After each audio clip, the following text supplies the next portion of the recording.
ये मानते हैं। और देखिए इस चीज की चर्चा भी हो रही है कि पहलगांव से दुखद घटना के बीच ये चीज लाना, डाइवर्ट करने का जो आरोप लग रहा था। विपक्ष अपनी जगह ठीक है, हर अपनी अपनी बात सब कर रहे हैं, लेकिन मैं जानना चाहूंगा कि जिस तरह से अब सामाजिक न्याय की लड़ाई शुरू हो गई है, सभी इसको लाना चाहते थे, सरकार ले आई।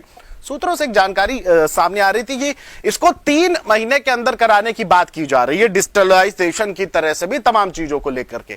तो मैं आपसे इस पर जरा टिप्पणी चाहूंगा। हालांकि अभी ये पुष्टि नहीं हो पाई है, लेकिन अभी ऐसी जानकारी सामने आई है कि 3 महीने के भीतर भीतर सरकार कराएगी। हालांकि अभी भी डेट स्पष्ट नहीं है। नीरज जी, देखिए कुलभूषण जी, मुझे लगता है कि ये जो जाति जनगणना हो जाती है अगर कंप्लीट, तो इससे एक नई चीज जो सामने आने वाली है वो ये होगी कि जो आज की तारीख में लोग वोट डालने जाते हैं, वो कहते हैं आप भारतीय जनता पार्टी को वोट देंगे, हम कांग्रेस को देंगे, हम समाजवादी पार्टी को देंगे, हम बसपा को देंगे, या किसी भी राजनीतिक दल का नाम लेके, या ये फला पार्टी को लेंगे। ये चलन अब बंद हो जाएगा। अब जो चलन होगा वो लोग जाति के आधार पर वोट देंगे कि हमारी जाति का प्रत्याशी किसी भी राजनीतिक दल से हो और उसको वो मजबूत है, तो लोग उधर की तरफ जाएंगे। इसका बहुत बड़ा नुकसान राजनीतिक दलों को भी मिलने वाला है। दूसरी बड़ी बात, जाति जो गठजोड़ है, इसका जीता जागता सबूत भी उत्तर प्रदेश ने एक बार देखा है। इसका जो सबसे बड़ा सबूत था वो 1993 में आया था, जिसमें एक आपने देखा हो एक दौर चला था और एक बड़ा स्लोगन एक निकला था कि जाति गठजोड़ ऐसा बना कि मेरे मुलायम काशीराम हवा में उड़ गए जय श्री राम, एक स्लोगन भी वहां चला था।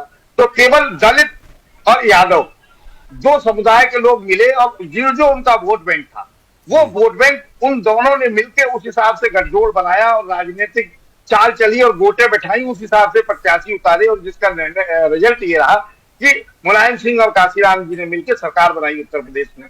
तो ये जो चलन था ये दोबारा से आ जाएगा। और ये जो भारतीय जनता पार्टी राष्ट्रवाद की चेतना लेकर चल रही थी, राष्ट्रवाद और सनातन, वो सब पे भारी पड़ेगा, जाति चेतना भारी पड़ जाएगी। मुझे लगता है बहुत सारी चीजें हैं जिनको देखना पड़ेगा और देश अब उधर जा रहा है। और सबसे बड़ी बात, 2027 में राष्ट्रवाद पर जाति चेतना हावी पड़ेगी, बहुत बड़ी बात है। तीसरी और आखिरी बात मैं बताना चाहूंगा, इससे जो है जो लोग कम जातियों में हैं, जिनकी संख्या आप कम आंक रहे हैं, जो अपने आप को ज्यादा बताने की कोशिश कर रहे हैं, बहुत सारी चीजें हैं, उसके बावजूद वो एक दर्जा पा जाएंगे जो आरक्षण के दौर में नहीं है अभी। और बहुत से लोग ऐसे हैं जो अपने आप को कम बता के आरक्षण पा रहे हैं, वो आरक्षण से बाहर भी हो सकते हैं अगर जाति जनगणना होती है। तो बहुत सारी चीजें, इसका खामियाजा भी भुगतना पड़ेगा, लोगों को फायदा भी होगा। हालांकि मुझे लगता है कि छोटे राजनीतिक दलों को इसका फायदा होगा। और जिस हिसाब से कांग्रेस इस पृष्ठभूमि को तैयार करके लाई है, चक्रव्यूह जो राहुल गांधी ने, मैंने पहले कहा था, वो रखा है। और मुझे लगता है कि इस जाति जनगणना के आधार पे राहुल गांधी किसी भी शर्त पर, किसी भी कंडीशन में उत्तर प्रदेश में भारतीय जनता पार्टी का सफाया करने के लिए कोई भी समझौता करने को तैयार है, जो मेरे पास सूत्र है। बिल्कुल 27 में कुर्सी किसको दिलाएगा, क्योंकि देखिए अब